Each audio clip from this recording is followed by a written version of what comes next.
The biggest challenge in Syria compared to some of the other countries in the Arab Spring has been the lack of access. The Syrian authorities have explicitly tried to block out any information from going out.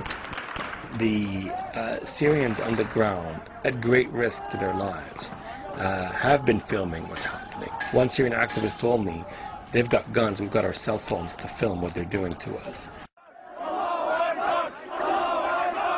Homs today is the area that's been the most affected by the repression. And I think the authorities are worried that if they, quote unquote, lose control of Homs, that will, be the first step towards them losing control of the other big cities.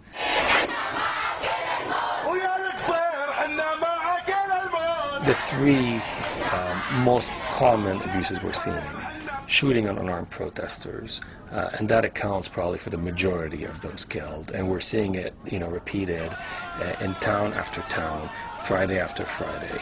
The second kind of abuses is simply the arbitrary detention and torture of protesters, bystanders, activists, you name it.